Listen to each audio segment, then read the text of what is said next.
but it's a bit like switching this thing on as well. I never know who's going to be there. Yeah. It could be me and Bob just having a chat. Yeah, that's what makes it exciting, isn't it? Sometimes. Mm. So, have you got any soapbox issues that you would wish to be widely broadcast around the MOD? Widely broadcast. Yeah, I've had a few lately. Mm-hmm.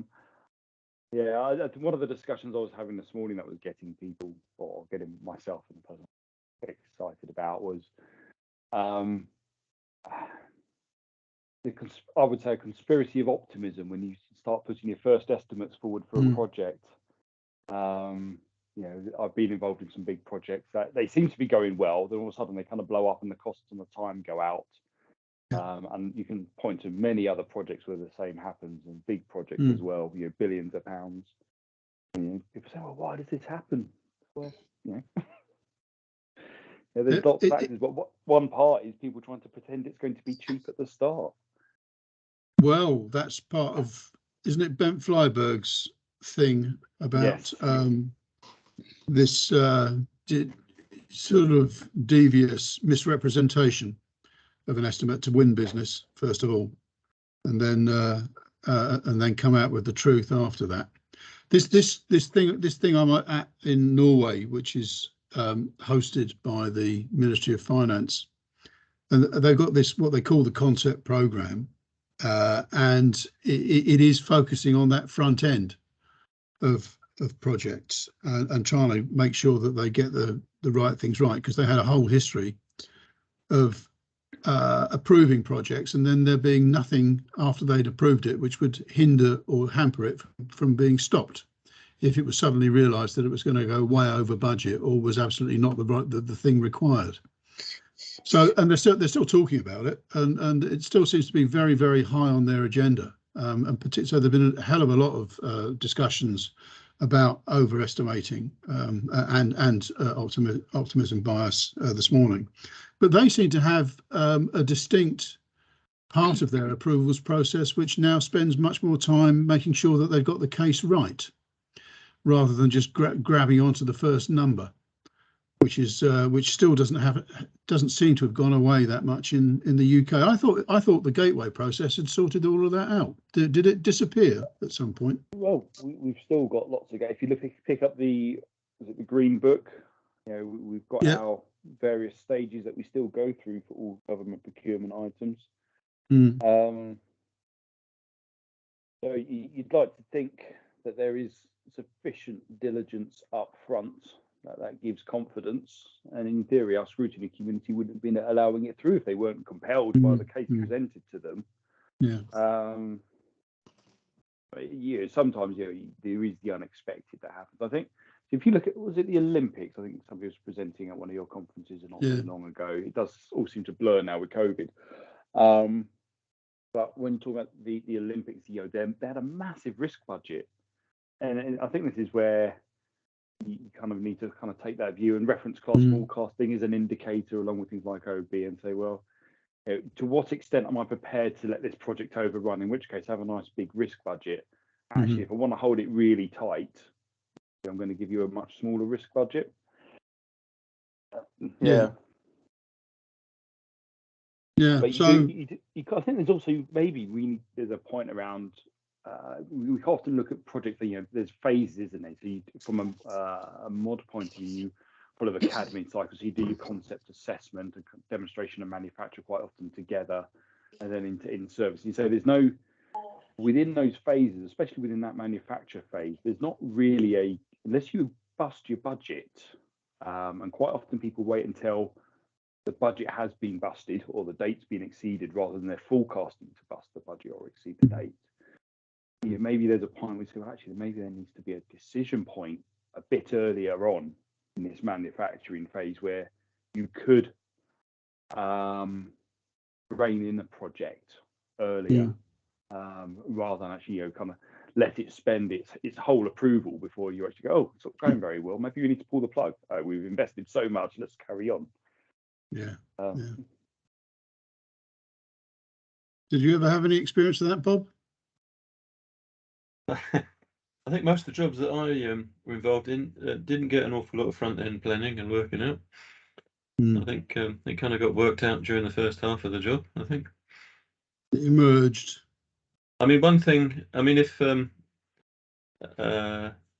could contribute to a debate, my theme is always the same. So just bear with me for 2 minutes. Don't hang up out of sheer repetitiveness or whatever it is. But it's the role of directors and that kind of stuff. And Ben, for instance, I was quite interested. Ben was talking about the Green Book and going through various gateways.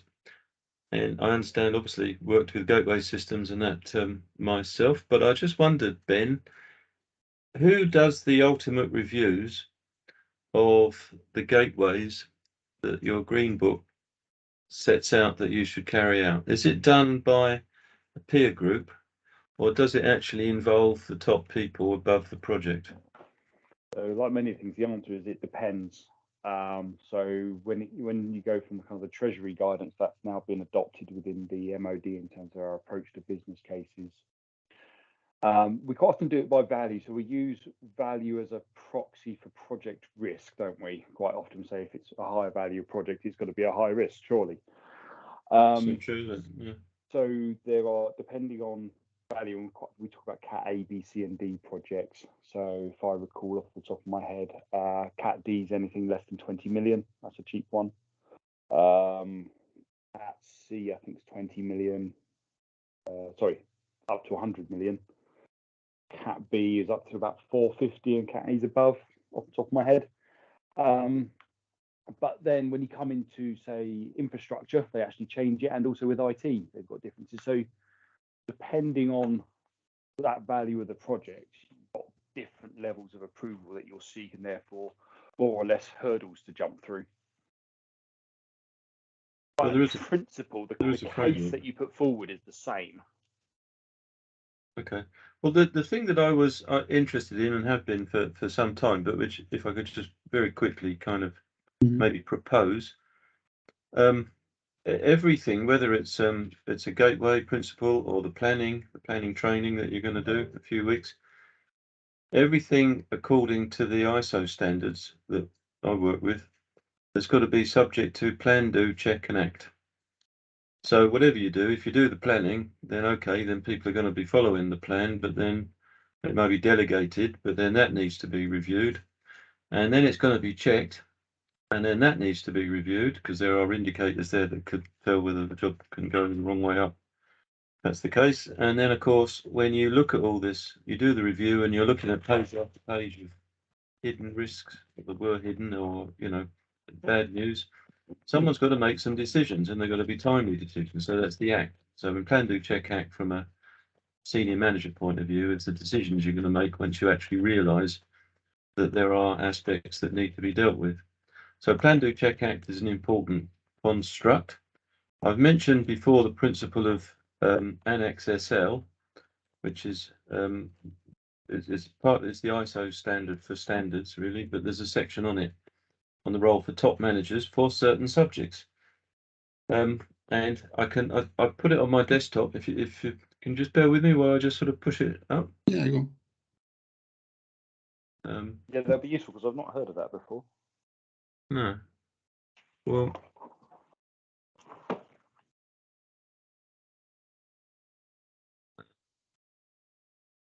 here you go. I'll put it onto PowerPoint because I think it's the only thing that didn't work, did it? I can explain. I'll just try it again. I can explain. Is it a PowerPoint slide, Bob, or just? I put it on PowerPoint before the talk, just okay. so that I thought it would make it easier to work.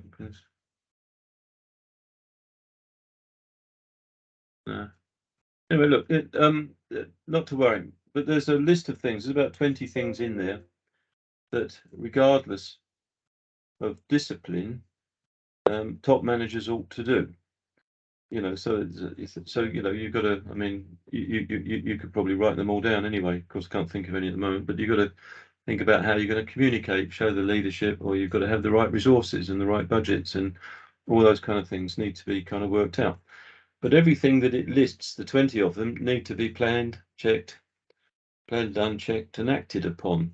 I've got a sort of saying that it's wrong to delegate and then abdicate. which is a lot of people tend to do that. They get other people to do the work, which is a great feeling, you know, great, I haven't got to do it, I've delegated it. But then they let it go and it never comes back, and they don't stay in touch, and they don't necessarily know how to stay in touch. So my argument is that, well, the way that Annex SL is set out, by the way, it's a standard checklist, and then it puts in 3 or 4 X's for the name of the subject. So if it's safety, then you put in health and safety. If it's environment or sustainability, you'd substitute that. But it basically gives you the standard that you can follow. And for information, the safety and environment ones follow it about 90%, but they add 1 or 2 extra things and they delete 1 or 2 things that they think are not important. Now, well, my premise of my argument is that there is a need for a British standard or an ISO standard that addresses the role of operations directors for any subject. So that if you got, like in my last company, that in London, it was, I think 18 different disciplines. We had heads of departments for 18 subjects. But doing the same thing in Canada, it was only about 12.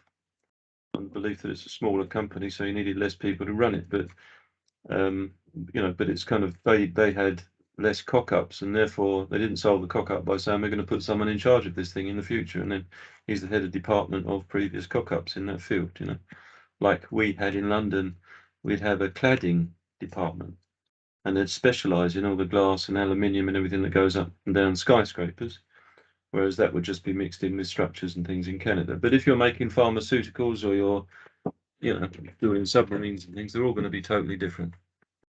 So, but my point is that I'm sure that if to be a competent director, and my experience is that not many are,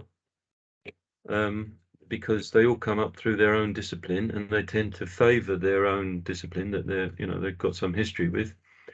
But if you're an operations director and you move, I don't know, submarines to tower blocks or something, it would actually give you a framework that you could do that.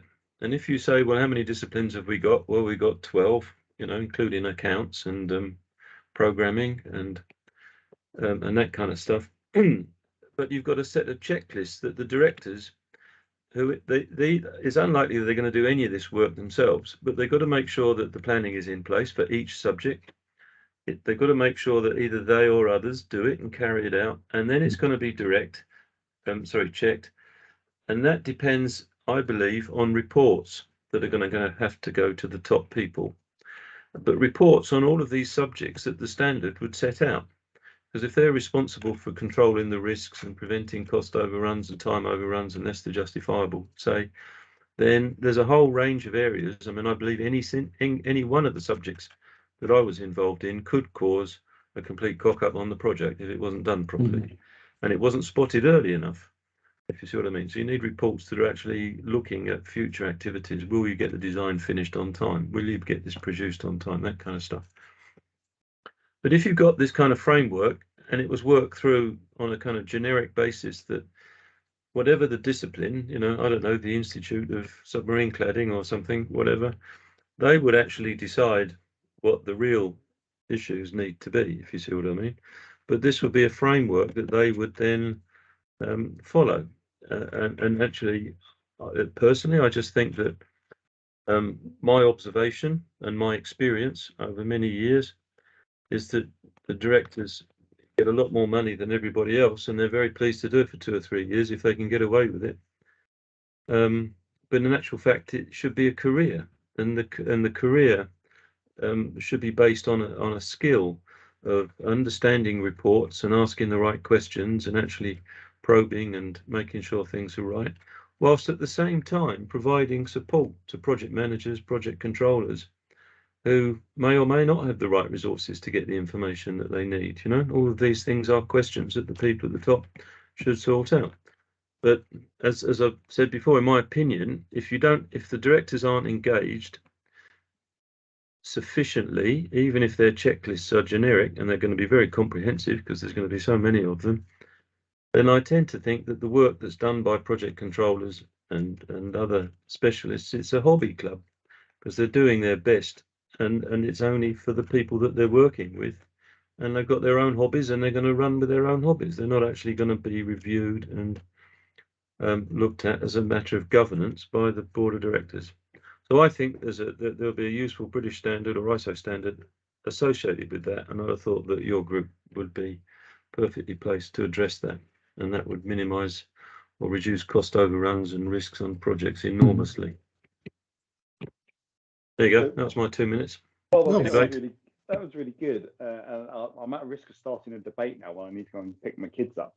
But the picking up on another conversation I was having this week, and it does tie back into that governance and getting confidence. We quite often go through our scrutiny and approvals internally. So the business case goes up and it gets looked by the great and the good in London. But there's no discussion with the supply chain at this point. Mm. And this is where things like an IBR is really powerful, because you're actually starting to collaborate on a project at that point in time. Really collaborate on a project, and both sides getting the confidence. I'm just reflecting. That discipline can be built into the standard that I'm talking about. I mean, procurement and future risk evaluation, that kind of stuff. What the market is and how it, the notice, the lead-ins, and how. I mean, the thing in construction that you get is that you hire people, hopefully, for instance, to design lift cars and things. Mm. But you just assume that they're going to integrate properly with the people that provide all the other kind of paraphernalia that goes around it. And they've got to design the thing. There's no one central designer. It's a lot of suppliers designing the thing between them. Huge risk. Yeah, I think. And I was thinking, because I've used lots of checklists on our side in the past, and that they can be very useful.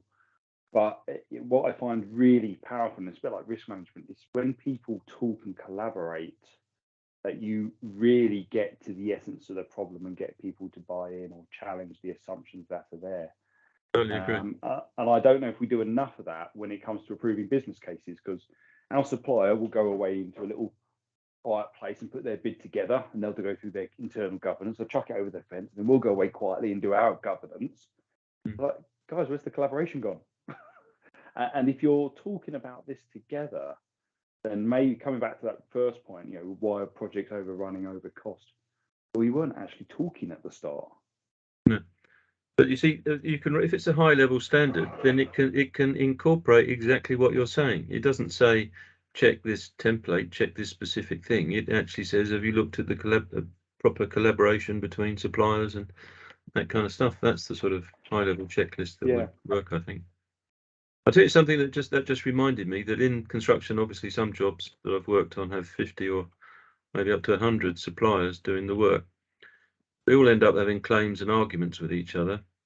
But I remember, and it happened several times, that if you look at the accounts of companies that work, say, on a specific job, there's one job that I was working on, and they all showed a profit for the year, and the profit included the money that they were going to win in the claim against the main contractor. The main contractor showed a big profit as well, and the reason that he showed the profit because he was going to win his claim against all of the subcontractors, and all of the accountants, KPMG and PwC and all that kind of stuff, sign off both sets of accounts.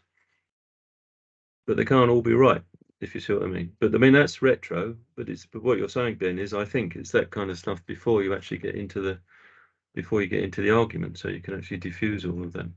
And isn't that the wrong way of doing things? I'm going to make a profit because I'm going to beat somebody else up rather than. Well, they're making a loss. In fact, they're in a kind of Putin position, aren't they? They're in a corner. They're making a loss unless they actually tell their shareholders and everybody else they're going to make a profit out of it and have a big fight. They're out of the job. When did Putin think he was going to become a metaphor for failure? Well, he didn't do enough collaboration and research, did he? No, certainly not. And when he did collaborate, it was a bit too late in the day. They were like, stop. Yeah. Anyway, there you go. That was my 2 penneth.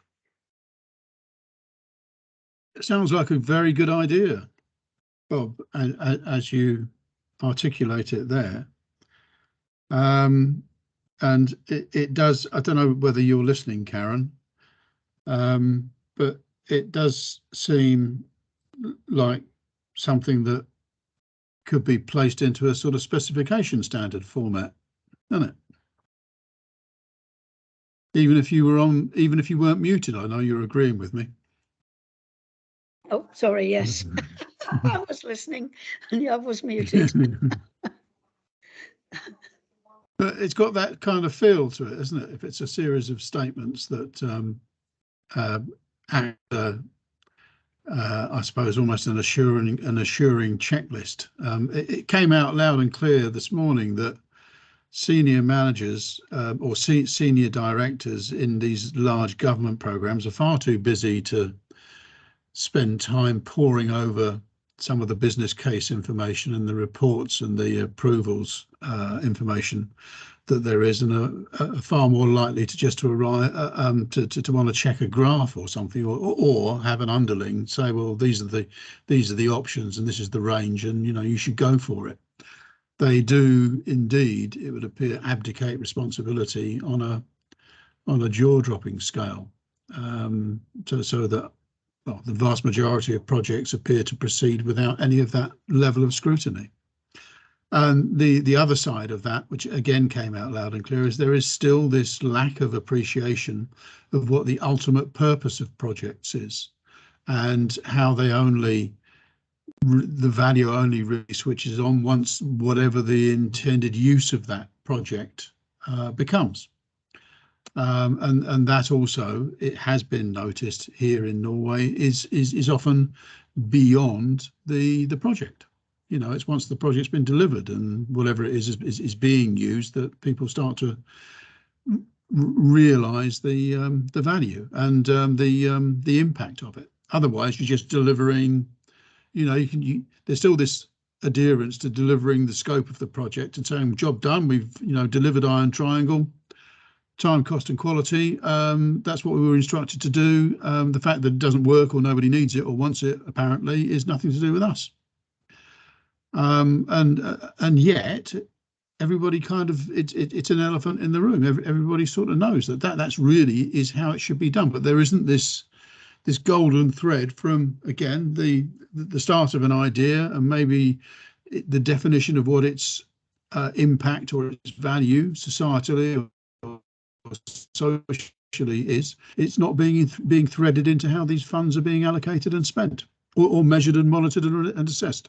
So it's still all in bits. It goes back to Adrian Dooley's thing a few weeks back, when he came along and spoke about praxis, and he dollied up that Cobb's paradox, which has preoccupied my mind quite a lot since then, which is that projects fail. They we know the reasons why they fail and what we need to do to put them right, but they still fail.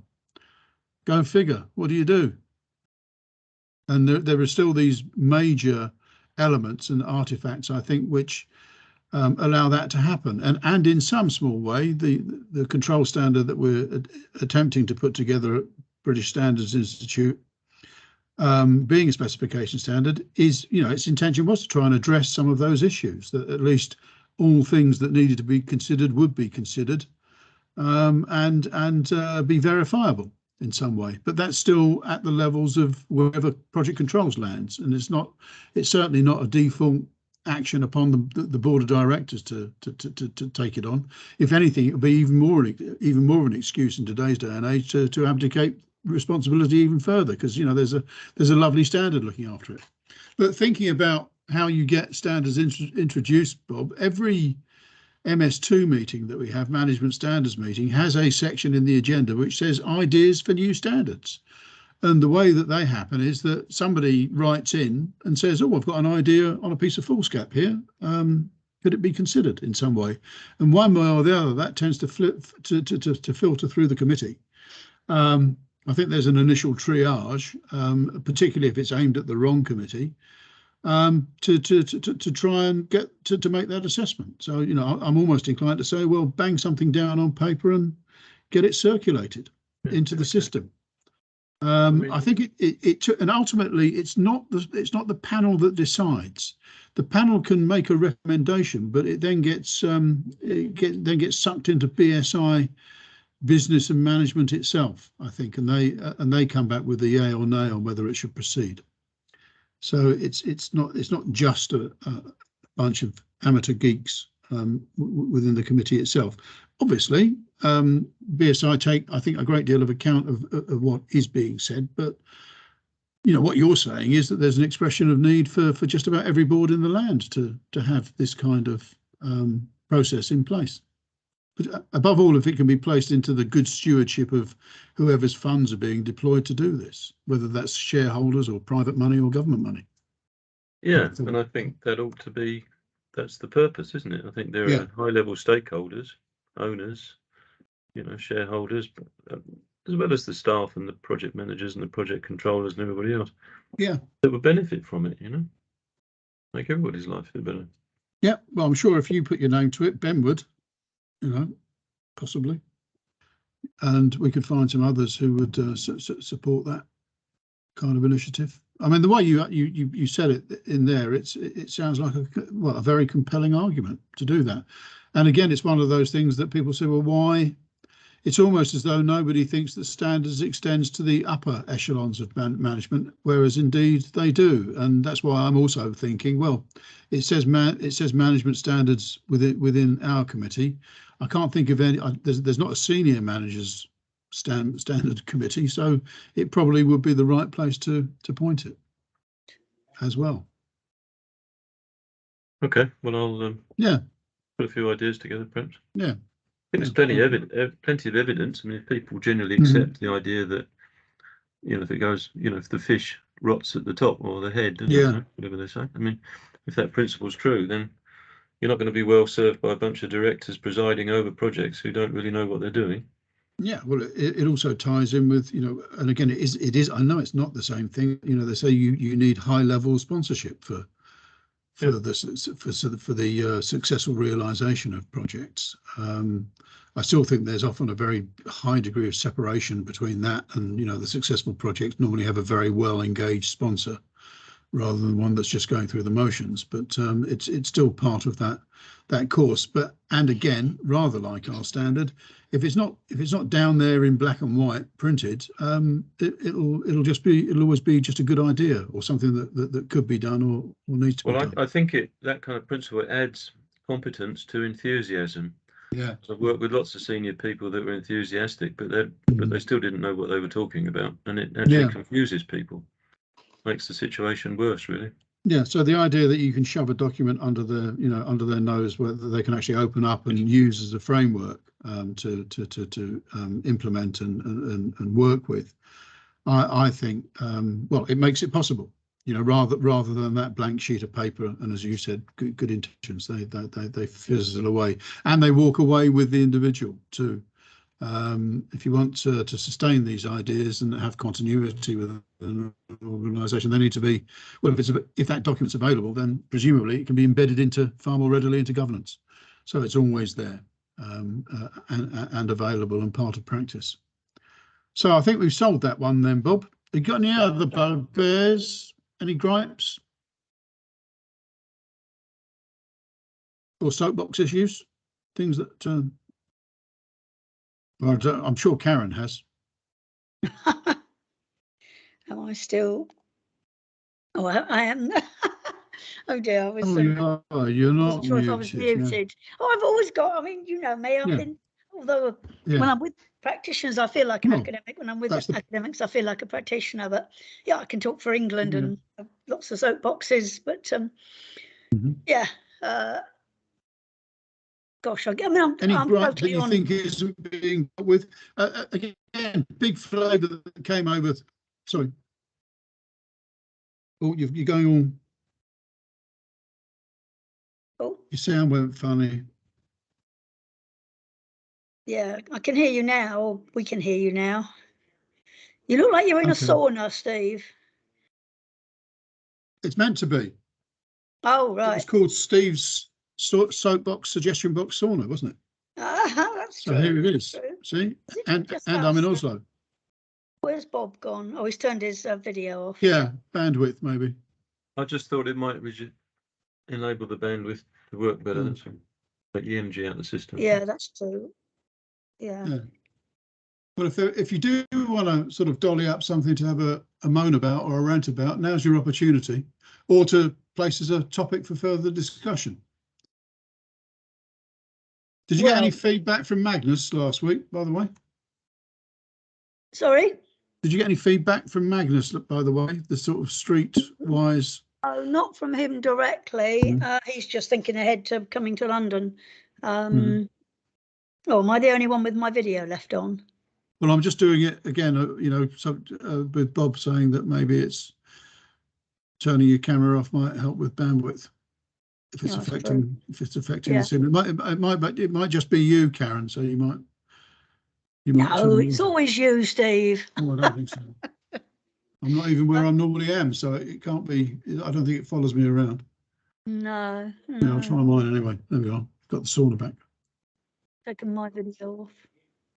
Yeah, no, I mean, I obviously agree with pretty much everything that was being said. I mean, we do need to start pushing these things up the chain, and I think it is a very significant change we're talking about, and I suppose human systems will fight against it, but I think there are a lot of drivers now to push some of this stuff through.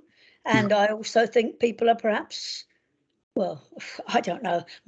You would have thought after all this time, people would be running out of patience with, I don't know, just constant overruns and all the rest of it on projects. You think there would be that willingness at the top, but then there's lots of things that we know have been put forward. There's research to support them, that they're sound ideas, but political wheels turn, and it's the old thing that you and I have talked about long, to trace things back to vested interests. I mean, look at what's happened. Well, I mean, so my Steve's got the television on, which is why I muted myself at the beginning, but I mean, I'm just half listening to what's coming out of Houses of Parliament at the minute, and is it the budget or something? I mean, the whole of, I mean, and I don't know, maybe we've got to do some bad stuff in order to get to a better place. But it just seems to me that you're just seeing vested interests in operation at their very worst at the minute. And I don't know how we overcome this. It's just, well, it could be very, very depressing, but while I do have faith in human ingenuity and innovation and our ability, certainly in the face of a crisis, to come up with solutions, I suppose that you've got to worry about the collateral damage. I mean, there's talk at the moment about the coming winter being a winter of discontent. They reckon it might be a particularly cold winter, which of course in the face of the energy crisis could be catastrophic for the government. But it's partly about getting information out there about how many deaths there are, and clearly pinning these on somebody, because people are dying. I mean, whether it's and it probably is in our own country as well, and that probably will become more and more apparent. But it's because we're dealing with complex systems. This pinning it on people, and just say the politicians always knee-jerk reactions to things. No, we can't do everything at once, but should we be really throwing out all the protections we've been putting in place over the last 10, 12 years? I mean, obviously across Europe, we're seeing coal and gas and new supplies being, or not necessarily new, but old supplies being opened up again, and we're going to be burning more fossil fuels, exacerbating climate change. I was actually on a call last night with two of the authors of the IPCC report. I actually got to ask one of my questions of them, which was, to what extent is the innovation curve incorporated into those models we see? Because quite often the models depict linear growth of the problem. And what's IPCC? Curve, you're talking about exponential. Yeah. What's IPCC? For the International Panel on Climate Change, I think is what it stands for. They're the ones that assemble the report that is a synthesis of all the science on climate change. And what did they say to your question? Sorry? What did they respond to your question? Yeah, they certainly, obviously, were aware of what the innovation curve was, what their answer highlighted to, I mean, there wasn't a straight yes or no, of course.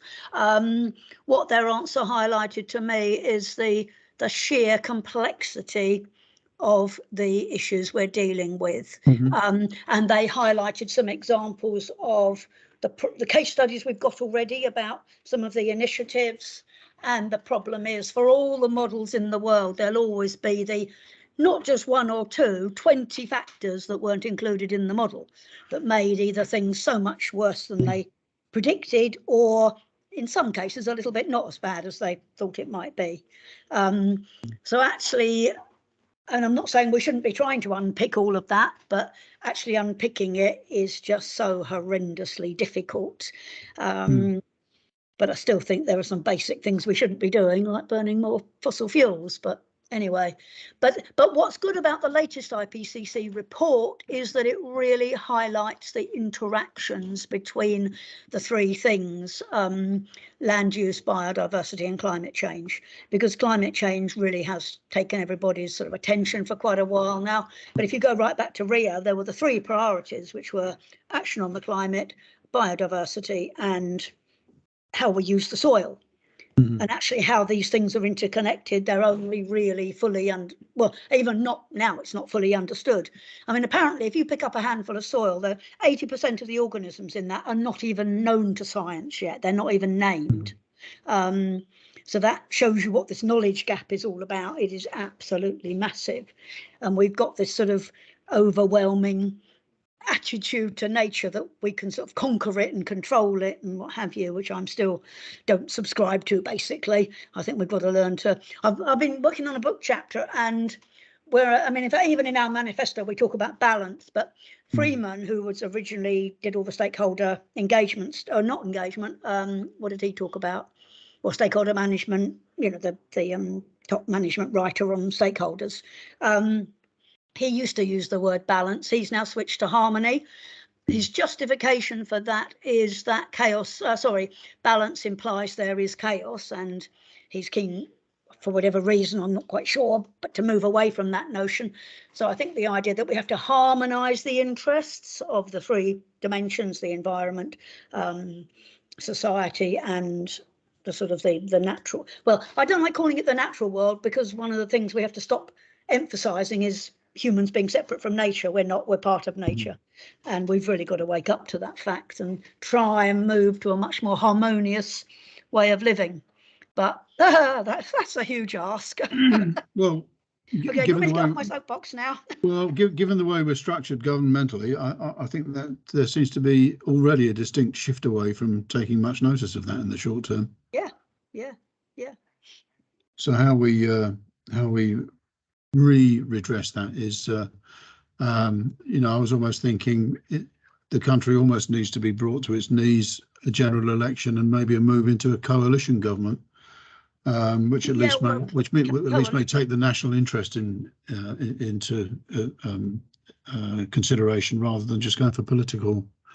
Yeah, but coalitions are notorious for not being able to make progress, aren't they? Well, maybe they could still move some of these objects around so that they're beyond the hands of the politicians ultimately, and that they're there just in the national interest. But then we're getting into areas of what people's perceptions of the utilities are within our country. What I think the present situation is doing, it is re-highlighting again what we've said all along, is that you can't disentangle the social inequalities from action on climate change. So you have to deal with the social implications, which is why I'm probably not totally hopeful, but as hopeful as one can be, that the more the moves at the moment highlight or put a spotlight on the inequalities in society, the more hopeful I am that we're going to have to bring diverse groups. It's what I came up to London to talk about, which was we've got to learn together. And we've got to get away from this idea that, if we just, which, you know, you and I have said this before, you can't just turn to one group or one person for all the answers. People just don't know. And this huge knowledge gap, we've got to find ways to start addressing that. I mean, there was what was the brilliant example I heard within the last 24 hours? There was a good example of, no, it's gone. gone from. I've lost my train Go on, of is thought. Karen, why do you think of that? Was it about memory skills? Probably. I just had a thought while Karen Go on, Will. just recollects what it was, which I've thought for some time that if we look at all the things we're talking about and all the things that Karen's talking about, we're talking about civilization. And the standard of, or the quality of our civilization, among other things, is a function of how much money we've got. And since because you can only do the research and the technology and the rest of it if you've got money to pay for it. We're in this country, certainly our budgets are reducing, and I think the ability to get the finance is reducing, and so basically there's going to be less money. And as a consequence of that, I think the standard of civilization, however we measure it, is going to fall. And, if you go back to the Middle Ages, where they didn't have any kind of, physics and science and all the rest of it, they used to control things through the church and by brute force with swords and things like this, and some countries still do it like that. So, civilization progresses, but it progresses with a number of factors, intellect and enthusiasm and the rest of it, but it can't make much progress without the money to fund it. I'm not sure I entirely agree with you. I think many of the arguments come back to the problems with money being disconnected from so many other things. And one of the accusations of the sort of the Industrial Revolution was that it disconnected our ability to prosper and for growth. It disconnected that from the limits of the planet, if you like. Burning fossil fuels allowed us to accelerate that disconnect, but it's this notion of money that is just, what is it? It's just a number. You can't eat money, you can't shelter under it, it doesn't deliver on any of it's only what you can trade it for, which is why I think we need to, yes, of course, we're going to keep on down this particular track. So there is something in what you're saying, in that we need to put that money to good use, if you like. But if you look at, depends how you value progress and what you want to progress. Some of the poorest societies around the world are also reported to be some of the happiest. Absolutely. And can I just butt in there with a comment I remember some years an architect gave me? He liked the idea that the only heating in a house, and I'm bearing in mind the cold winter that we've got coming up, was provided by a single fire in one room. And then he thought the romance of the seasons was that in the summer and the spring, when everybody can leave the home and they're out and about enjoying themselves, but in the winter the family come together while they sit round the single fire. And I've got to say, when I was a kid, like one of these stories, I was so poor that we used to eat coal or something like that. But actually, we didn't have heating. We had one gas heater in one room, and that was it. And you used to wear jumpers and coats and things when it was really cold, and there was ice on windows, and got the violins out and all this kind of stuff. But people don't want to take a backward step in civilization. And I think that's the problem, now's the time to buy all the sweaters and the big coats and all the rest of it, because you won't have the electricity or something. So just go back in time, go back to the 1940s and 50s. No, I agree with you. We don't want to go backwards in those terms, but the point was, then we didn't know how other people were living. We didn't know how many people were. I'm not looking back through rose-tinted glasses or trying to pretend that was a golden age. Not at all. We didn't know a lot of what we know now. And I think part of the big problem with all of this, when we talk about we don't want to, well, who's the we? There are people dying at the minute.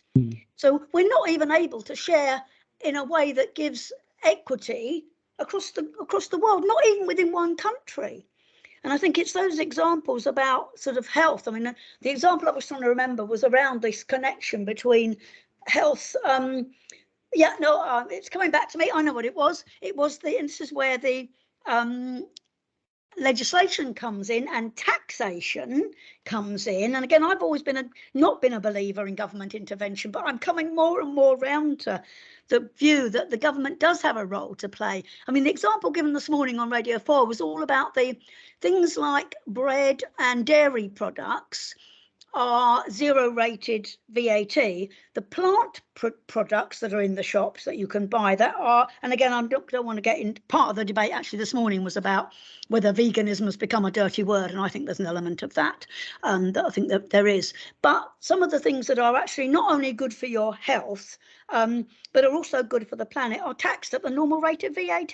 So there you've got poorer people being incentivized to eat things that are unhealthy. So you've got a direct link there between health, the environment and taxation. So I do think the government can do an awful lot more than they do to try and encourage us in certain directions. But there was a report came out, I think I saw it 3 or 4 days ago, where they said in the northeast of England, 20% of children are living in poverty. Now, if you measure what poverty is now and compare it with what poverty was in the 1950s, probably they would appear to be quite well off on a relative basis. What I'm saying is, from a slightly different angle, but everyone's looking at the worst that can happen because it's going to be cold and all the rest of it. But actually, it's just how we were 50, 60, 70 years ago. And then we're just going to have to take a step back in civilization. And I'm not so sure people will die as a result of it, but we're going to have to go back quite a long way. And then hopefully, if there ever is a recovery, we'll come back to this point again, 2022, in a few years in the future, It's just a step back in civilization. Sorry, you don't think people are going to die because of what, Bob? The cold.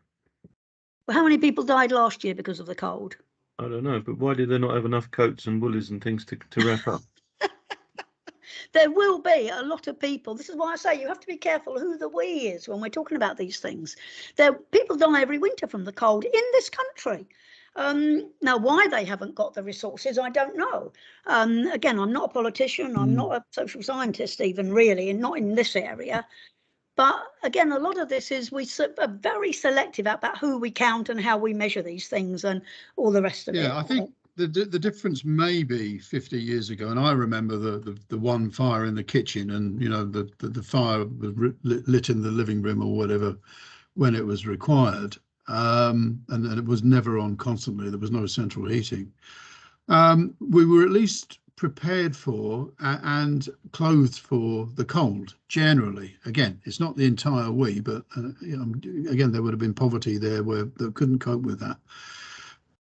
But we were used to it in ways that now, if it happens to us, I'm sure there'll be some a lot of people who will just be who are totally unprepared for it, and it will be a very cruel lesson to get them to there. Which isn't to say that maybe we shouldn't start thinking a bit more about, not having the heating on everywhere, so you can wander around in shorts throughout any household. The reality is that unless we do something about how we provide heating generally throughout the whole world, really, but specifically within the UK. There are going to be desperate measures need to be taken, or some sort of care provision, which we've still not heard about, because the provisions that appear to be being made at the moment still seem to be protecting the people who've got the money still, and aren't necessarily the people who are in poverty. It's a really tough one, but we are being forced. Well, like it or lump it, the next 6 months we're going to be forced to confront this. I really don't know what the response will be, but I would hope that there is enough civilization left in many of us still that they will provide whatever leverage there is to push society and our politicians, therefore, if we choose to keep them representing us, in a direction that will support whatever that direction is. And I hope we don't become a country which just really does start to look out for number one, in completely and utterly, because but we've enjoyed number one gets picked off one by one. We've enjoyed so long. You're right, Steve. It comes back to expectations. We have enjoyed so much overproduction and overcapacity. I mean, I'm told, and again, I say I'm not first and foremost an economist, and I've not studied this across the world, but that there is enough for everybody. Well, I was going to say, food in the developed world is thrown away. I mean, that is just criminal. And a lot of that, certainly historically, having read Wilding over the summer, I mean, a lot of that is a function of the government subsidies that shaped agriculture. And has caused all the problems with the current way we grow our food and feed it. Well, again, we have these models which don't focus on the word enough, and are built for everything. You know, we want everything because that's our competitive model. The trouble is that there are always massive losers in everything. You know, by all means have that if you're, I don't know, looking at products or artifacts which aren't a matter of survival, or these hygiene factors that we need to survive with. But there really ought to be, I think, far more attention paid back into those items, like you've mentioned with some of the food stuff, where a big decision needs to be made about how they're priced, and how they are made available. And that also, again, calls into question what our farming and agricultural policies and practices are here anyway, and shouldn't we really be focusing on what they did in the wars, I presume, which was, the allotment movement and growing your own and reimagining how our farming is supposed to be, and therefore what we eat, I suppose. They're tough decisions, but again, just to play my broken record, and one of the reasons why I have been so engaged with standards is that at least I'm hoping that some of the work that we put into standards will be able to bring about changes to practice that have a significant effect, but are still beyond the clutches of the politicians or the ideologues in their own way, and that we will be able to somehow make a difference without being given permission to do it or being told to do things in a certain way, because the community is acting in concert in some way, so our control standard in concert with the values of RPM, endeavouring to really get to grips with circular economy and sustainable practice would be my vision of what. Wouldn't it be lovely if that were all singing and dancing over the next 5 years, as a target to aim towards. So yeah, that's I want to throw in one jaw-dropping fact that I learnt in Norway this week, and I didn't know, and I asked you two whether you knew. Did you know that the schools have been on strike in Norway since June, and that not one child has gone to school since June? No, I didn't know. Why? What are they striking about? They're striking about money, the teachers, and their deal, overwork and underpaid. And having kept their trap shut during COVID and what have you, but and the other interesting fact was they don't have private education here, which is a good thing, I believe. All in it together, as it were. Obviously, there are smarter schools than not. Sorry, Bob. Yep. Well, it was the summer holidays, though, Steve. I think most of the time. Well, maybe they have, but June to end of October is still pretty. September is still quite a long time, and they're not, and they're not going. So we noticed it when we came to Bergen. Loads of kids around and about with their parents and what have you, and it came out in the conversation that we had. They've been on strike since June, and the beginning of June. So quite startling, really, and the length that people will go to, even in somewhere where we perceive to be a far more joined up and less uneven society, they really feel minded to go to this length to get their way. So, and obviously the government haven't caved, but I don't know where that's going. But it also surprised me. It's interesting, is it not? What gets into the news? Yes. Yeah. So who's pulling those strings, I wonder? They're a very wealthy country, though, Norway, aren't they? I know, yeah. The whole coastline is just an oil field. Yeah. So I'm just wondering, what why this is coming about, because notwithstanding anything, there's a whole generation of children that are going to be put back quite substantially, it would appear at the minute. So we'll see how. So I will now endeavour to watch it more closely than I did. Anyway, look, I went to Norway to do an audit. Actually, I don't know if you noticed that there's a company over there, TK, that did the a lot of oil ships and things like that. But anyway, when I got off the plane, big queue at the airport of cars. Yeah. So I got a car straight away, and I'd say two-thirds of them were Teslas. Really? Yes. I think they were saying something like 80% of all new car purchases are electric. Yeah, and they just because they were totally tax-free. Yeah, exactly.